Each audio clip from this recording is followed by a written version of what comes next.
Welcome to Beyond Podcast. I'm your host, Anthony Petrellis, and we are super excited for today's guest. You guys know how I feel about Shawsheen Tech in general, covering sports there, how they do it and how they do it right. We cover a lot of the football team, but this year we were fortunate enough to cover the basketball team. A coach here who I've known through my coaching days at Arlington Catholic has been on the Shawsheen Tech football staff for a really long time. Went to school here, great athlete, and is now, the head basketball coach since 2019. I think that's the right number. We were kind of chatting off beforehand, but kind of has taken this program, I think, to a new level, to the next level, as far as who they play and just looking at their schedule this year. They definitely put on some tougher teams and bigger teams, and they handled it well. They finished at 18-2, which is really impressive. Just won the state vocational championship as of yesterday, so we can throw that on here this morning, Sunday morning. And it is a number three seed, I believe, overall in Division Three. So, Number four seed. sorry, four seed. There you go. See, I'm always wrong about something. But a person who I respect a lot. So, without further ado, the head basketball coach and also track coach at Shawsheen Tech High School Vocational School, Joe Gore. Thank you for having me. Total pleasure to be on here. Yeah, absolutely, man. I mean, it's a lot of fun. And I'm glad we're having you on. I meant what I said. I think you do a lot for the school and you do a lot for that program. As far as I can remember back, even as like a defensive coordinator at Allenton Catholic, I always remember you on the sideline every year for a long time. So it's definitely someone who gives back to their school and community. And I think that's kind of what it's all about. But I mentioned it. We'll just kind of jump into it. Yesterday, you guys won the state vocational championship. And when we were talking beforehand, I believe you said it was the third time in school history you guys have won that. So that's a big deal. It's a huge deal. I want to give you a minute to talk about that because that is a thing on your checklist, on your bucket list as a team, is you guys want to win that every year. That's important to you. So I know when you kind of check that off a little bit, it feels good. So if you want to talk about the state vocational championship and how that all went, man, that'd be great. Absolutely. I think you look around our gym, and as you mentioned, Shawsheen, we're so fortunate to be a part of the tradition here of athletics. And, in all sports, there's so much success. So, from a sport wise, we're competing against each other. You're trying, especially during the winter season, we have to compete with all the success the wrestling team has. And, our hockey team has always been a juggernaut. Swim, you go down the line of these winter sports. I think that competitive nature makes us all better, program wide. But for us, we had only won two prior state vote championships. We had big goals this year, and winning our league was one of those. We were able to get co-champs, and then state vote was another goal of ours, and we were able to accomplish that yesterday. I think people are slowly starting to realize how good vocational schools and their athletic programs are turning into. People are not, students I think are realizing, hey, I can go to Shawsheen. Not only can I learn a trade, but I can also have an unbelievable 4-year athletic, career and a lot of success. And for us, that's really, I think, been a huge draw over the last, 4 or 5 years. We've really seen some talented athletes come through that are just committed to their craft, that want to get better, that are coachable kids. Um, And that comes but with the discipline of it, right? I mean, tech kids they're disciplined in their trade, and obviously they're working on site. I mean, covering you guys in the Super Bowl, kids were working their trade like earlier in the day, and then coming into playoff games, like, yeah, I worked all day electrical, I worked all day plumbing, and now they're coming in and playing a state, semifinal game or quarterfinal game. That is, I mean, that's part of it, right? absolutely, you said it better than me. We have kids that are waking up, no lie, 4 o'clock, 4:30 in the morning, making their lunch and then driving into Boston. It could be, 0 degrees, 10 degrees outside, and they are working a full day in the city, showing up to a 6, 7 o'clock football, basketball, whatever it may be. And they don't make excuses. They're disciplined, tough kids that we're, like I said, we're super fortunate enough to have the privilege to coach them and just be a small part of their journey. um, So it's been a fun year for us. Yesterday, I think really, was a great accomplishment. As you mentioned, it was our third state Vogue title in school history. Um, when you look around at some of the Vogue schools in our league, between Greater Lawrence, they're battle tested.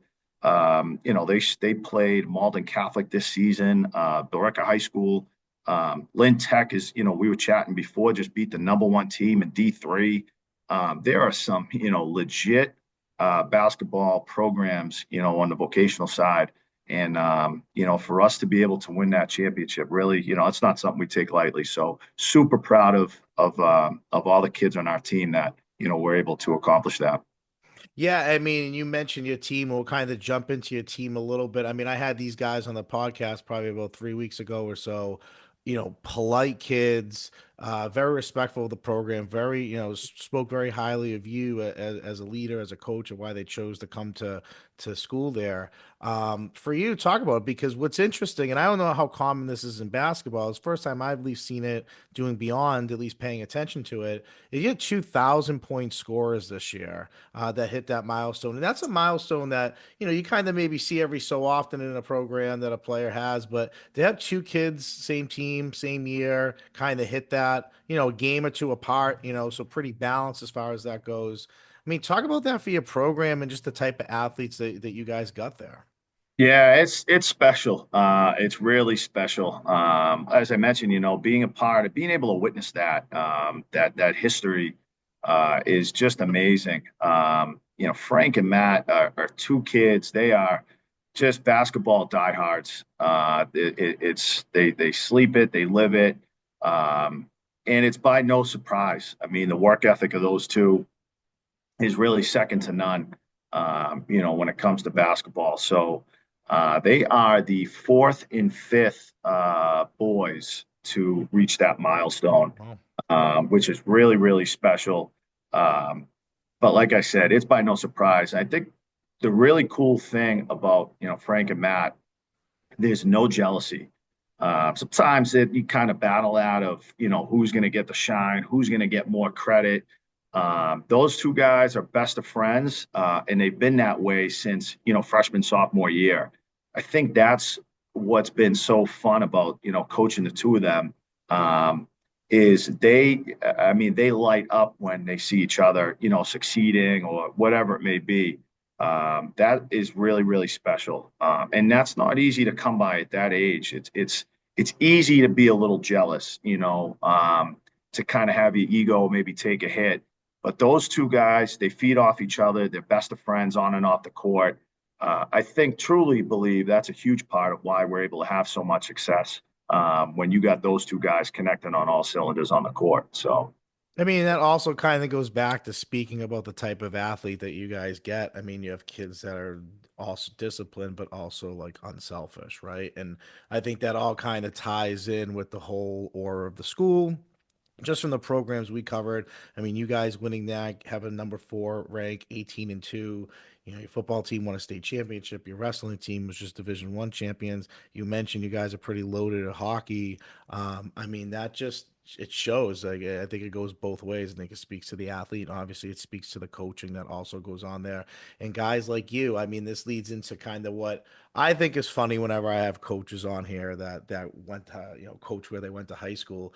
I mean, talk about that, because to me, like, I know coaching out the Catholic, that's somewhere I went to high school. I competed, I blood, sweat, and tears, gave everything I had. And then, now you're on the other end of it. You're molding athletes, you're molding the youth, you're a part of it, you're enthralled. I mean, do you walk down the hallway like Conor McGregor, like walking into the octagon? I mean, does it have that type feel, or is it just like, I mean, just talk about that, because I think that stuff's special when coaches are able to kind of do that. It is. It's definitely cool. I think a few years back, used to be able to jump and practice with these guys and really kind of grind it out with them and have a different kind of, coach athlete relationship. But those days have certainly, passed me over. So Yeah. I think what's cool is, they were able to understand, I think the success that, myself and the other coaches on my staff have had, at the high school level, college level. And I think they appreciate that, and they have a mutual respect for, hey, these guys have been here, they've done it. We won league championships, won our first state vocational championship when I was a senior in high school. So I think they appreciate the commitment, the work ethic that it takes, to reach those goals. And that's some of the things, we have, constant, conversations about throughout the season, and they've fully bought into that. And I think that's really important for coaches when you have your players buy in, and believe in you. It's really special. And I say that I'm so lucky for my sense to have the staff that I do. All throughout our games. My Frank, Matt, we go as they go. But our whole team, was asking, my assistant coaches multiple questions, game situations, whatever it could be. And I think that's a true testament to the respect that our players have, for all the coaches on our staff. And I feel like I said, I think it's proven itself this year. So we're just so happy to, be able to coach these guys. This group of kids is a really special group. They fully bought in, and it's been a fun one so far. Yeah, I mean, it's been fun watching you guys. God, what a good trivia question you could ask people at Shawsheen is who's the only person to ever win a state vote championship as a player and as a coach? It's you. You. That's a That's great trivia question. definitely lucky to be Shawsheen's had a great impact on my life. Obviously coming here as a student and an athlete. Coach, being able to play for Coach Costabile on the football side of things. And my basketball coach when I was a player here was Bobby Hotnet, who is now my JV coach. So it's a total full circle. I've been able to coach under Al in football now for, I want to say, the past 12 or 13 years Yeah. now. And then, on the basketball side, I got my varsity coach as my JV coach, and Greg Bendel as my freshman coach, who was a previous varsity coach before me for 8 seasons. And I have my brother on staff, who was a great player here at Shawsheen and a 4-year player at UMass Lowell. So, yeah, it's a total team effort. I got, a great supporting cast around me, and it's been a fun experience here, coaching at Shawsheen. So makes it a lot easier. Those guys, we're all best of friends, so makes it a Yeah. lot easier, when you get your whole crew with you, each game. So Yeah. I mean, yeah, you can see the bonding just on the football side of it too, like with you guys. And I think that's so important as a staff is key to like success and kids feed off of that for sure. You mentioned the coaches that like you coached with. I mean, you're a pretty calm coach on the sideline. I mean, in both sports, I never really see you get too angry, too upset, too emotional. I think if you do and when you do, it's more effective. And I think that's always a great quality of a great coach. I mean, those two guys. I mean, I know Al in that sense was your hoops coach kind of the same way, like very calm. I mean, Al's not like a big yeller and screamer on the sideline at all. no, no, he's not. You know what? He's back in the day, we joke about it. When I was playing quarterback, I think he had, he was definitely a little bit more on the vocal side. But that sometimes that Yeah. comes, you ease up, as you age. But I will say my JV coach is definitely more animated, Oh yeah. and I think he's come a long way. I think each year that passes as well. But it's good to have a balance. I think, rather than have a whole coaching that's just, if you want to use the term animated or not. But I think everyone brings their own value in their own way, and everyone's different. And I think that's what kind of completes a staff. It's everyone has their coaching style, and that's who they are. And we're all kind of different on our sideline, but I think at the end of the day, we're all, like I said, we're all best of friends, and the kids buy in. The kids really believe in us, and that's most important. So we've had a lot of success just being able to communicate with these kids. Our team this year, on and off the court, and building that trust, building those relationships, I think really, takes your team to the next level. And that's what we've been able to, to do is build these bonds with these kids that are going to last, far greater than, their 4 years here at Shawsheen. There's so many alumni that myself, Coach Harnett, Coach Bendel, we talk to these guys on a weekly basis. Whether it's about college or work or whatever they're doing in life, that's why we're doing this. We want to see these kids succeed far after high school, and hopefully just be a small part, of their journey. So That's great. I mean, that's all good stuff, and that's what's so important about. That's what I loved about coaching. That's honestly such a part of this podcast. I'm actually I'm connecting with like the 2008 captains of Allentown Catholic, the year we won the Super Bowl, and love trying it. to get them to kind of come on with like Serge Clivio and Yeah. kind of have like a cool discussion about like just things that like you never know what pops up in those conversations or funny things or great stories that you could like remember, be like, oh my God, that's right. So all that stuff ties in and means a lot. It Uh, does. It does. It's super important. I think, like you said, that's kind of why we're in the business here. It's great to get up wins on the court or on the field, but when you see, these kids succeeding in life, that's why we do this. That's what's most important. So yeah, I agree. I agree. Now let's talk about the state playoff run a little bit. Now, when we came to cover you guys, we saw the game that you lost, but that was your second loss of the season, but that was also your last loss of the season. After that, you guys have been playing extremely well. I've been following you guys on Instagram and just kind of seeing what you guys have been doing.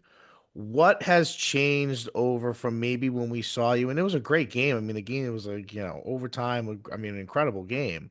Um, but what were you maybe seeing change in your team a little bit that you've kind of gone on a little bit of a run? You've won the state vote championship and you're heading into the playoffs, maybe where most teams really hope to be, and that's kind of on fire right now. What has changed a little bit about the team or just the play on the court that's made that difference?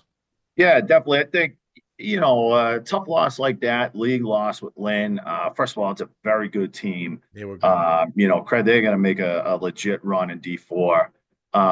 But sometimes I think you need those losses. They humble you in basketball. A 20 game season is a long season. And that humbled us. And I think from that point forward, we took a step forward of just really having a sense of urgency. We've kind of been talking about just playing desperate, being able to play desperate on a consistent basis. And we needed to do that because after that Lynn loss, we couldn't afford another league loss for two reasons. One, it would have took us out of league contention completely, and two, we would have been taken out of the state vocational tournament. So that loss, I think, really propelled us. We went on to win a handful of league games. One that was including Greater Lawrence at home. That was a 1 point overtime win. And as a staff, we all said we didn't think we would get that win if it hadn't been for that loss that we went through with Lynn Tech. So I think playing desperate has been really a big part of our identity since that loss. And then I think guys really kind of accepting their roles. Sometimes you can get a little carried away, and when you're winning, that kind of covers up some of those things that you do need to clean up. And I think we've really kind of bought into the roles each player has, and that's kind of what we're hoping for at this part of the season is, hey, here's my role. I need to do this the best of my ability if that's going to help the team win. And I think our guys have really kind of understood that, bought into that. And that's kind of, the page that we're hoping to continue to, write as we enter the tournament here. I mean, that's great. And like I said, and I either said this to you, I felt like that game that we covered, man, if there was another like 2 minutes left in that game, you guys were just kind of you had like a lull that you just kind of played, and then all of a sudden you just turned on like all steam ahead, and you guys really played defensively. You were tough, offensively hitting big shots, like you're pressing defense, caused turnover. I mean, it was just like really fun to watch to see how electric you guys really are. You got a 4 seed, you got a home playoff game. I mean, your gym is unique in the sense that it is like a small gym, but you can also watch from like windows above and from the fitness center above. And, for a videographer, it's crammy, but God, it's like that. It's exactly why I do like the coverage that we do because there's no other feel like that. There's that gym is it fit every single body it possibly can in there, and it's like you're shoulder to shoulder, and you're sitting in the first row, and you're like right on the sideline. Like it is like, and I love that. I think that's great. I think that brings an element of a visiting team coming in hostile territory. I mean, talk about getting a home game this year and how much that it means to the program and obviously to you guys as you're making a run. Yeah, we're excited. It's so funny. Every coach that comes in, especially in our league, these guys, we got great relationships with them, and they're like, "Man, I just hate playing here. It's an unbelievable home court experience Yeah. because it is. It's so jam packed, and fans are on the court pretty much. But we have a great fan base. They're so loud. They're so passionate.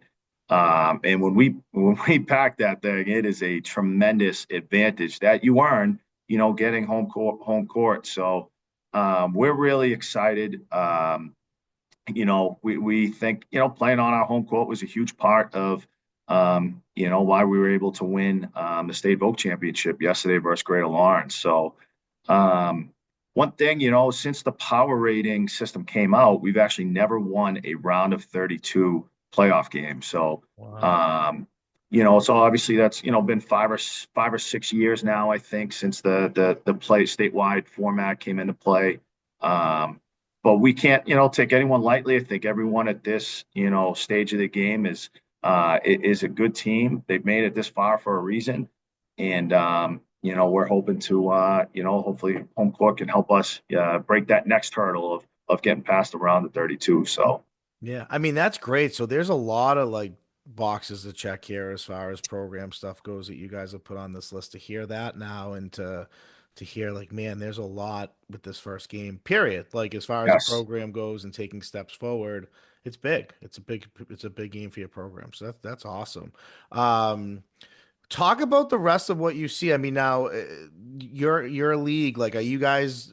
Obviously, I know Linvoke Tech is in a different division, and is any other teams that you guys have seen or familiar with in the like kind of near your bracket? I haven't seen your bracket in particular, but any familiar foes like on your side or people you could potentially see again? Yeah, definitely. Greater Lawrence. Greater Lawrence Yeah. is another one. They're on the same kind of quadrant of our bracket. We got to win a couple games to get there. But I think Greater Lawrence is going to make a run.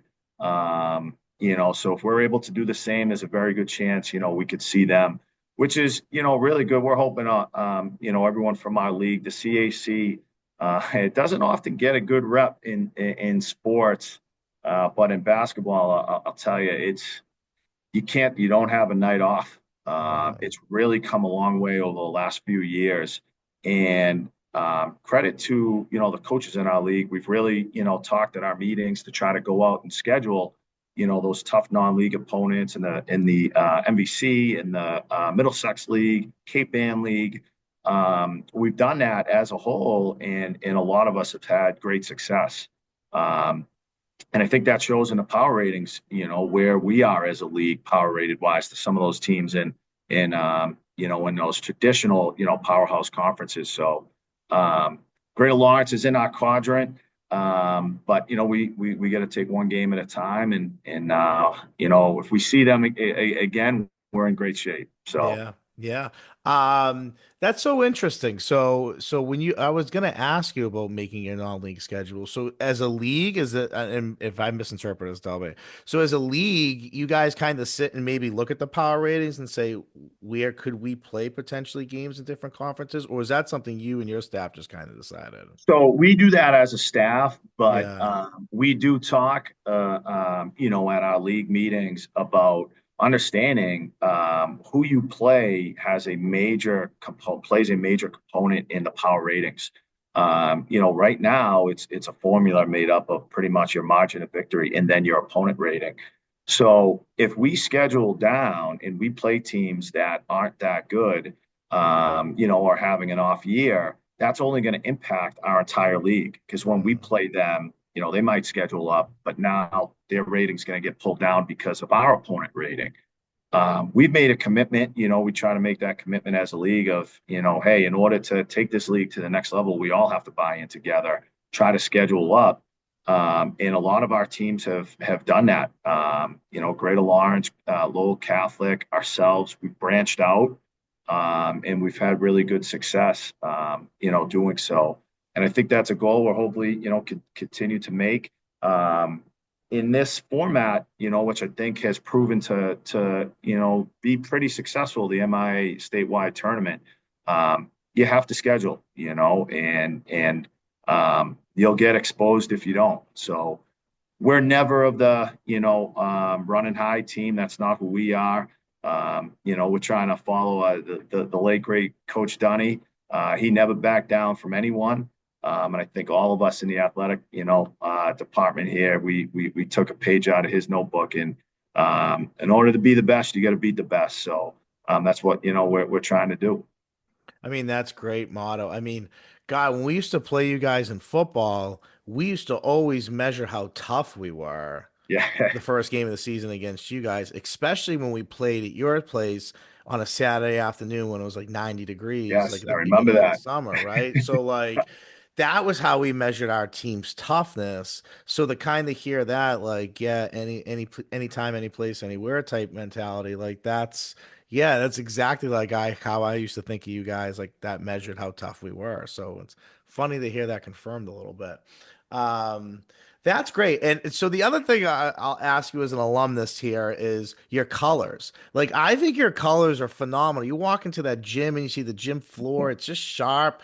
I mean, your uniforms always look good. Your swag always looks good. I mean, is there a pride thing about purple and Shawsheen? Do you love the look?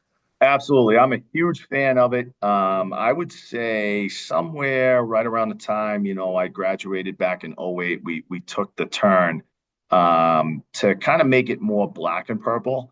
And I think that really was a great decision. Everyone that kind of had some involvement in that process, but the black and purple, it's just unique enough.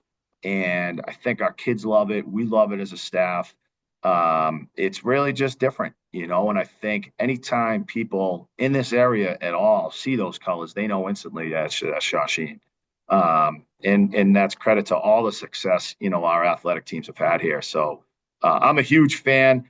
It's so funny. You go home in my wardrobe, I think it's 99% Shawsheen, Shawsheen Yeah. gear and clothes. And we love representing our programs, and we take a lot of pride in that. So, Yeah, I used to have a closet full of coaching shirts and like t-shirts and shorts. Like, and then you remember the years you're like, oh, this is the year we didn't have pockets on our shorts. Like, I hate these, like, yeah, like then you go back to being like, what year did we order the best swag? yep. Um, I mean, that's great. So my question to you is because and this is probably unique in the sense that you're an alumnus as well, but what's your advice to young coaches? Like you've obviously been involved in a lot of the programs, and we'll talk about he's also the head track coach there as well, which we'll talk about. But what would be your advice to young coaches? Let's say in your situation, alumnus went back to the school they played at, coached, involved in a lot of programs, involved in a lot of what's going on in the school. That kind of want to go that route and be all in on their school and who knows, maybe become a head coach someday and kind of wait in the ranks a little bit. What would be advice to that person who's kind of in that situation right now? Yeah, absolutely. I think kind of what you said. I think waiting in the ranks is something that, for whatever reason, might be a lost kind of art right now. I think I've been so fortunate enough to coach under so many good coaches. Going back to football with Coach C. My first year coaching was with freshman football. They brought me in pretty much just a volunteer coach.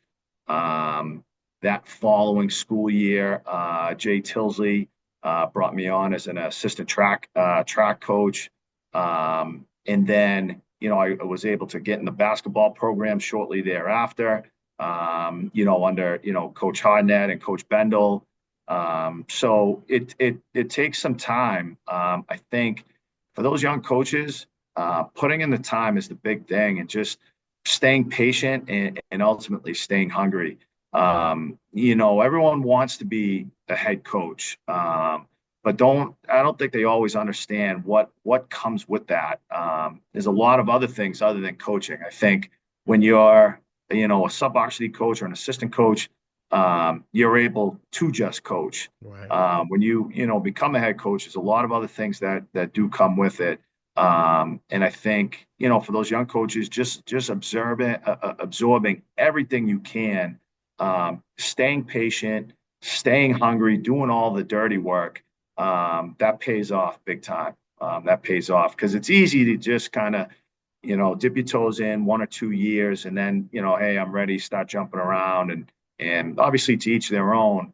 But I think, it's a lost art of just getting your hands dirty for a handful of years, and then it falls into place. So I think that patience and hunger, I think, would be my advice to know young coaches. So God, you hit the nail on the head with that, especially like waiting in the ranks or just like some people are such in rush and some young kids are just such in a rush sometimes to get to that next level, to that next level, and then become and they don't realize, right, like every little thing that goes into yeah, it and how much of it is a lot of it is maybe sometimes more of not coaching on the court or coaching on the field because you're dealing with grades and parents and discipline issues and maybe completely. booster stuff or dealing with whatever else that maybe falls at your feet before you're able to really step on the court or go on the field and do what you're supposed to do, what you're paid to do, right? And so Exactly. that's always the tough balance. I agree with that totally. I mean, God, I was an assistant coach for 12, 13 years, and I Yeah. wasn't even sure if I was ready to jump into it after that as a head coach. So I get it. I agree with it totally. I mentioned you're the track coach as well, and that's more recent. I think that's over the last few years. Maybe you've kind of gotten that. I mean, that's again, it's 2/3. I mean, you spend 3 out of 3 sport seasons heavily involved. I mean, football, it's obviously a run now till early December, and then on top of that, you're starting basketball at that point. So you're kind of double dipping there as much as you can, and then on top of that, you're basketball ends, you're going to go, obviously, let's hope for a very long, extended basketball season. And then you're now going to then jump right into track as the head coach. I mean, talk about track. I mean, track and field did that something you did in high school, you were involved in, you did well in? And is that a way to get your athletes to kind of be doing sports if they're not doing something in the spring either? I mean, I know I coach track for many different reasons. I was very surprised when I kind of did my homework on it. I had no clue about that. And I think that's awesome. Yeah. Yeah, yeah. So, pretty much what you said. I got convinced, by Coach Tilsey to get me out in track. I was only a two-sport athlete at the time, when I was in high school, and ended up running track for 4 years. I was not very good at it. I was never super athletic. I think I was always very fundamentally sound in my sports. That's why I was able to have some success. But for me, it just helped me stay active, keep me, out of trouble and continue to compete at a high level. And that discipline of doing something that you might not be used to, I think is a critical, opportunity for athletes to take the next step. Whether you're just learning how to just proper running form, gaining that extra inch in a vertical or a long jump, whatever it may be. So for me, it's a great opportunity to kind of branch out, get to know more athletes around our school, and get to be able to kind of push those athletes that don't play a third sport, in a different way, than I'm typically coaching them. For us, we try to get any football, basketball players that are not doing a spring sport, to get out with us, and that's really for all sports, I should say, in our school. Last year we had over 100 athletes out in our track and field program. Wow. Wow. So we've really been able to maintain just a great numbers in track and field. It's been that way for a long time. So it's been for me, it's been a fun opportunity to still compete at a high level, but kind of scale back a little bit as far as just natural intensity goes, from football and basketball. So God, I mean, and I say this just because I think it's amazing, but Man, talk about just having a good culture in that building. I'm not in that building, so I don't know. But like as an outsider looking in, when you have sports programs like you guys do, and a vocational, your high school, which is the main part of your high school, the vocational is equally as good. I mean, what a spot to be, like what a place to go where you kind of have such a great balance of both of that. Like athletics drives everything, in my opinion. Obviously, I'm biased because this is like a podcast, but it's so true in the sense of the culture of your building. Any successful business to any successful team to any successful school, culture is like the number one priority, if not the number two priority in most of those places.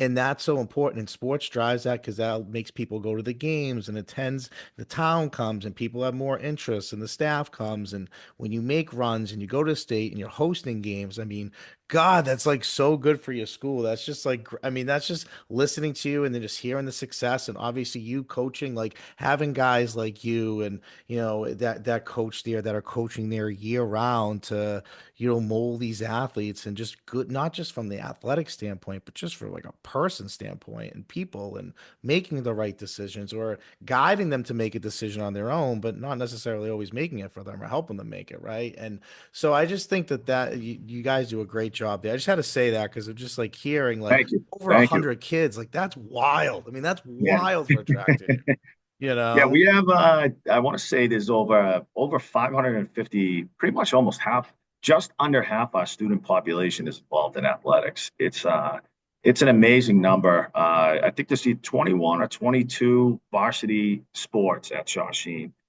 which is an extremely high number of options.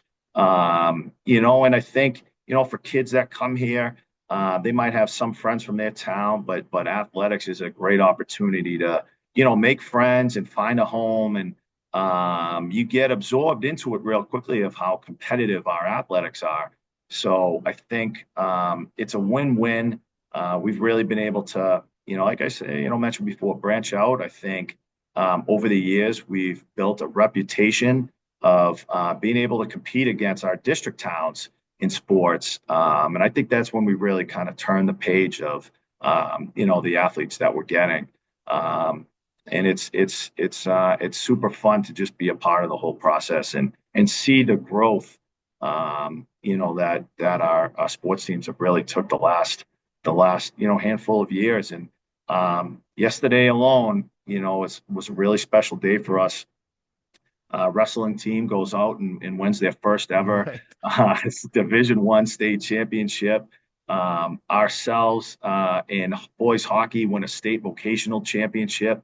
And I believe our girls JV and varsity both won the CAC cheerleading competition. Uh, All on the so same day? all in the same day. So it's just it was a great day to be a Ram yesterday. So we're just, like I said, happy to be a part of it.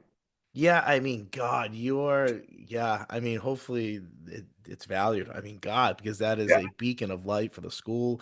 And totally. obviously it's an incredible Voc school. Like on top of it, it's the best around. Like, so it's just, man, you guys are firing on all cylinders, truthfully.